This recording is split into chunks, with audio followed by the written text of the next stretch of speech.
E20 को लेकर जहां पूरे देश में शोर मचा हुआ है, अलग अलग जगह प्रोटेस्ट भी हो रहा है। आज पंजाब में भी विधानसभा में E20 का जो मुद्दा था गरमाया और एक रेजोल्यूशन भी पास किया गया। हमारे साथ हैं आम आदमी पार्टी के प्रेसिडेंट अमन अरोड़ा। सर, आज E20 को लेकर जो है रेजोल्यूशन पास किया गया है, क्रिटिसाइज किया गया है E20 की यूजेज को लेकर। देखिए, पिछले दिनों में देश ने देखा कि जिस तरह से केंद्र सरकार द्वारा धक्के से जबरदस्ती कंज्यूमर्स को, व्हीकल ओनर्स को फोर्स किया जा रहा है कि आप E20 पेट्रोल यूज करोगे, उससे हजारों लोगों की गाड़ियां के इंजन सीज हो रहे थे, माइलेज डाउन हो रही थी।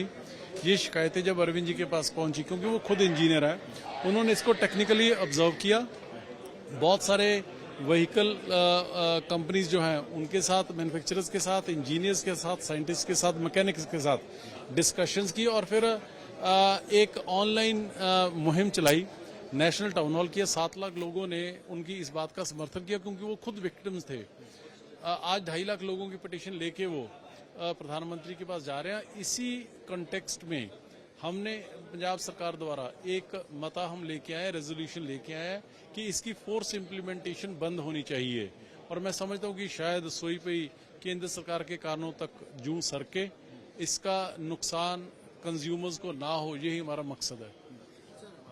एक और आज बात हो रही थी, अंदर हाउस के अंदर भी हो रही थी, भी फार्मर्स को इसका फायदा होगा। तो आपने भी एक प्रेस कॉन्फ्रेंस में कहा भी ये कंसेप्ट बेचा जा रहा है। कैसे होगा? आप इतने सीनियर पत्रकार हैं, बड़े लर्नेड हैं, आप बताइए कि फार्मर को, किसान को इसका फायदा कैसे होगा? ये बेसिकली वैसे ही हो रहा है जैसा नोटबंदी के टाइम कहा गया कि इससे जी करप्शन बंद हो जाएगी अगर हम नोट बंद कर देंगे, इससे कालाबाजारी बंद हो जाएगी, इससे आतंकवाद खत्म हो जाएगा। कुछ हुआ? वैसे ही अब है। किसानों का फायदा इस चीज से नहीं होगा कि जी अगर सपोज जैसे पंजाब में अगर चावल के 2-3 साल के स्टॉक्स पड़े हैं, वो खराब हो रहे हैं, उसको उठा के उसका एथेनॉल बना दिया, किसान को क्या फायदा हुआ? उसको तो जितना MSP का पैसा मिलना था मिल चुका। किसान का फायदा इस चीज से होएगा कि जो 2 लाख करोड़ के ऑयल सीड्स जो हैं, तिलहन है, सूरजमुखी है, सरसों है, अगर इन चीजों की यहाँ पे खेती होए, केंद्र सरकार उसका MSP दे, किसानों का फायदा तो तब होगा। डाइवर्सिफिकेशन से होगा, इस चीज से नहीं होगा कि जी आपने एक चीज बनाई थी, किसानों ने एक चीज बीजी और 3 साल बाद क्योंकि स्टॉक निकले नहीं, केंद्र सरकार ने निकाले नहीं, हमने खाली कर दिए गोदाम, इस करके खाली हो गए। This is ridiculous explanation. चाहे आज एथेनॉल पे चर्चा भी हुई और एथेनॉल में आपने रेजोल्यूशन का किया, लेकिन कांग्रेस का कहना है कि केजरीवाल की पॉलिटिक्स को चमकाने के लिए हाउस को यूज किया जाता है। नहीं, कैसे? केजरीवाल जो इशू दिल्ली में उठाते हैं, पैरेलल यहाँ उठाते हैं। केजरीवाल के पंजाब की बात नहीं हो रही। केजरीवाल जी के पास तो पंजाब की एक भी गाड़ी नहीं है। पंजाब के 3 करोड़ लोगों के पास लाखों गाड़ी हैं। हम उनकी बात कर रहे हैं, ना कि अरविंद केजरीवाल जी की राजनीति चमकाने के लिए।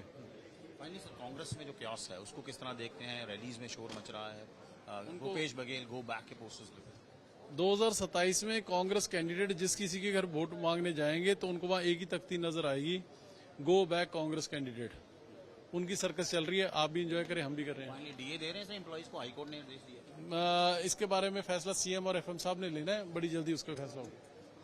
थे अमन अरोड़ा जो कि कैबिनेट मिनिस्टर भी हैं, पंजाब के आम आदमी पार्टी के प्रेसिडेंट भी हैं। उन्होंने बोला कि पंजाब के लोगों की भी आवाज़ है। एथेनॉल की में जो पेट्रोल में ब्लेंडिंग हो रही है एथेनॉल के साथ, और यहाँ पे व्हीकल्स खराब हो रहे हैं। सो कोई केजरीवाल की पॉलिटिक्स चमकाने के लिए हाउस में ऐसा काम नहीं किया गया, बल्कि उन्होंने कहा कि एक मास इंटरेस्ट का इशू है, गाड़ियाँ व्हीकल्स खराब हो रहे हैं, उसी के लिए रेजोल्यूशन जो है ये पास किया गया है।